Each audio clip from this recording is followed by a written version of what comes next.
अस्सलाम वालेकुम। Welcome to the chemistry in course of biology. आज जिस एमसीक्यूज़ को हम डिस्कस कर रहे हैं वो है चैप्टर रेस्पायरेशन से, उसका पार्ट 5 हम कर रहे हैं। पार्ट 5 से मुराद ये है कि हम सीक्वेंस में हर ऑर्गन्स को डिस्कस कर रहे हैं और हर ऑर्गन पर जितना भी एमसीक्यूज़ मौजूद हैं वन बाय वन उसको डिस्कस करते जा रहे हैं। ये एमसीक्यूज़ ईटा, एमडीकेट, नीट और जेईई के तमाम स्टूडेंट्स वो देख सकते हैं। तो आइए पढ़ते हैं द एमसीक्यूज़ नंबर 33। तो क्या है MCQs? The volume of air moves in and out of the lungs is known as lungs volume, pulmonary volume, lungs capacity या ऑल ऑफ देम। इससे मुराद ये है कि the volume of airs moves in and out of the lungs, it means के ये दोनों lungs का कह रहे हैं, यानी दोनों लंग्स। अब दोनों लंग्स के अंदर कितना एयर जा रहा है और कितना एयर निकल रहा है, तो ये टोटल का बता रहे हैं, टोटल वॉल्यूम का। अब इस टोटल वॉल्यूम को हम क्या कहते हैं? लंग्स वॉल्यूम, यकीनन क्योंकि लंग्स से रिलेटेड है। पल्मोनरी वॉल्यूम, यकीनन पल्मोनरी टर्म जब आता है it also related to lungs. Lungs capacity भी कहा जाता है, कैपेसिटी यहाँ पर इससे मुराद है लंग्स वॉल्यूम, कितना समा सकता है इसके अंदर। और चौथा ऑप्शन है ऑल ऑफ देम। तो यकीनन चारों ऑप्शन ठीक है, तो option number 4 is the correct. उसके बाद है क्वेश्चन नंबर 34 कि the device which used to check the volume of air, यानी वॉल्यूम ऑफ एयर को मालूम करने के लिए कितना, कौन सा डिवाइस चाहिए? टेलीस्कोप चाहिए, स्पेग्मोमैनोमीटर चाहिए, स्पायरोमीटर चाहिए या इंक्यूबेटर चाहिए? टेलीस्कोप बेसिकली ये तो एयर के लिए इस्तेमाल किया जा सकता है, जबकि स्पेग्मोमैनोमीटर ब्लड प्रेशर को चेक करने के लिए इस्तेमाल किया जाता है। इंक्यूबेटर को ग्रोथ चैम्बर कहा जाता है, जबकि स्पायरोमीटर वो वाहिद पार्ट रह गया जिसको हम एयर के लिए इस्तेमाल कर सकते हैं, इसका वॉल्यूम जांचने के लिए। यानी इसकी वॉल्यूम ऑफ एयर को जानने के लिए अगर कोई पूछे कि आप क्या कर रहे हो, तो आप कह सकते हैं कि मैं स्पायरोमीट्री कर रहा हूँ। इट मीन्स कि आप वो जान लेगा कि स्पायरोमीटर से आप वॉल्यूम ऑफ द एयर मालूम कर सकते हो। तो कौन सा ऑप्शन ठीक हो? Option number C is correct. उसके बाद जो क्वेश्चन है वो है the 35 number, the volume of air exchange in one breath at the rest is called as complemental air, tidal air, vital capacity या residual air. In one breath means के lungs को जो एयर आ गया during the time of rest. अब rest का कहा गया है, तो यहाँ पर देख लीजिए कि रेजिडुअल एयर क्या है। रेजिडुअल एयर कहते हैं कि कितना लंग्स के अंदर रह गया, इनसाइड द लंग्स कितना रह गया, यानी लेफ्टेड, इसको रेजिडुअल कहा जाता है। अब ये तो कहते हैं कितना एक्सचेंज हो रहा है, ये बात तो गलत हो गई। वाइटल कैपेसिटी से क्या मुराद है? Normally at the time of rest कि कम्प्लीमेंटल एयर क्या चीज़ है, चलो इससे ये भी बताते हैं। कम्प्लीमेंटल एयर बेसिकली वो एयर है जो कि एक्सरसाइज के टाइम इंसान जिस्म में एक्सचेंज होने वाला जो एयर है वो कम्प्लीमेंटल एयर कहलाता है, लेकिन एक्सरसाइज मस्ट होगा उसके साथ। इसी तरह टाइडल एयर क्या कहलाता है कि यही बात है कि जब रेस्ट कंडीशन में इंसान में जितना भी एयर वो इन आउट होगा, यानी उसकी इनहेलेशन एक्सहेलेशन होगी, उसको टाइडल एयर कहा जाता है। जबकि वाइटल कैपेसिटी इन दोनों को मिलाओ जितना अमाउंट बनता है वो वाइटल कैपेसिटी कहलाएगा।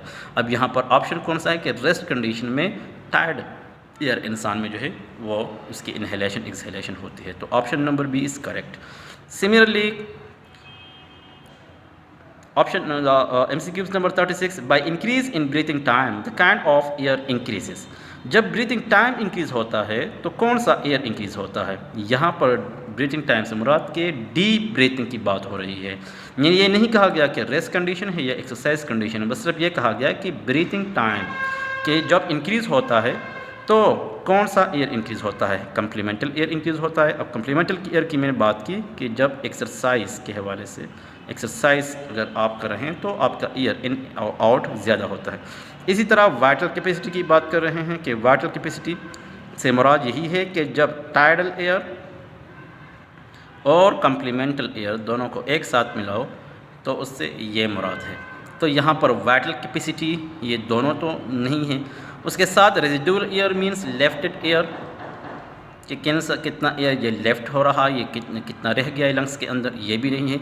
अब टाइडल एयर की बात हो रही है तो यकीनन ये टाइडल एयर का ही बता रहे हैं कि जिसका ताल्लुक़ है रेस्ट के साथ। तो नाउ ब्रीथिंग टाइम्स, ये कौन सा एयर इंक्रीज़ हो रहा है? यहाँ पर जो करेक्ट ऑप्शन नज़र आ रहा है that is the tidal air, के यहाँ पर रेस्ट की बात तो नहीं हो रही, आप सांस ज़्यादा ले रहे हो तो यकीनन यहाँ पर क्या होता है, उसमें टाइडल एयर्स ज़्यादा इंक्रीज़ हो रहा है, यानी एयर इन एंड आउट ज़्यादा इंक्रीज़ हो रहा है। तो option number D is correct. यहाँ पर एक और क्वेश्चन है 37 नंबर कि the amount of air exchange breathing at rest is called, यानी रेस्ट कंडीशन में कितना अमाउंट ऑफ एयर ये इंसान जिस्म से वो एक्सचेंज होता है। तो यहाँ पर अमाउंट से मुराद है volume of the air, the volume of air basically, कि ये रेस्ट कंडीशन में कितना ये एक्सचेंज हो रहा है। तो यहाँ पर हम जानते हैं कि रेस्ट कंडीशन वाली जितना एयर इंसान के जिस्म में आता जाता है वो टाइडल एयर कहलाता है। अब उसकी अमाउंट कितनी है? 0.9 लीटर है, 4 लीटर है, 0.3 लीटर है या 0.5 लीटर्स है। रेस्ट कंडीशन में तकरीबन इंसान के जिस्म में ये 0.5 लीटर्स ब्लड एयर जो है वो जाता है। तो option number D is correct. Similarly question number 38, the amount of air in and out during exercise. अब यहाँ पर कि एक्सरसाइज के टाइम में कितना अमाउंट, एक्सरसाइज के टाइम में जो एयर इंसान के जिस्म में इन आउट होता है उसे क्या कहा जाता है? Tidal air, vital capacity, supplemental air या residual air. Tidal air rest को कहा जाता है, सप्लीमेंटल एयर ये कहा जाता है एक्सरसाइज को। तो यहाँ पर ऑप्शन कौन सा ठीक है? The supplemental air. यही और रेजिडुअल तो कहते हैं लेफ्टेड एयर को, जो एयर लंग्स के अंदर रह गया। अब वाइटल कैपेसिटी कह सकते हैं, ये दोनों को आपस में मिलाओ उसको वाइटल कैपेसिटी कहा जाता है। तो कौन सा ऑप्शन ठीक होगा? Option number C, supplemental air. उसके बाद जो नेक्स्ट क्वेश्चन है वो है the volume of air exchange during exercise it is about, यानी यहाँ अब एक्सरसाइज की बात हो रही है तो यकीनन टाइडल एयर की बात हो रही है, द सप्लीमेंटल एयर की। सप्लीमेंटल एयर कहते हैं कि जब जितना एयर एक्सचेंज होता है at the time of exercise तो उसे सप्लीमेंटल एयर कहा जाता है। अब उसका वॉल्यूम कितना होता है? 2 लीटर्स होता है, 3 लीटर्स होता है, 3.5 लीटर्स होता है या 4 लीटर्स होता है।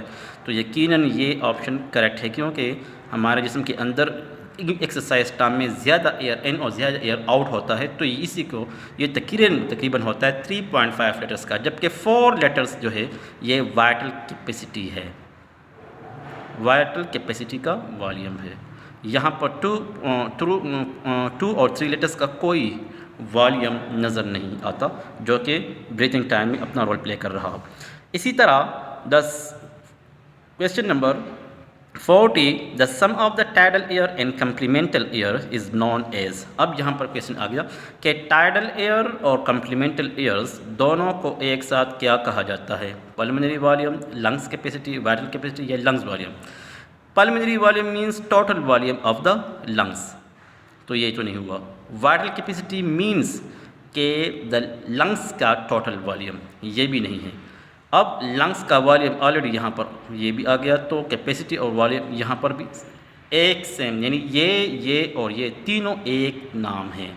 जबकि वाइटल कैपेसिटी कहलाती है कि टाइडल एयर और सप्लीमेंटल एयर को एक साथ रखो ताकि आपके पास जो टोटल अमाउंट बने वो है वाइटल कैपेसिटी।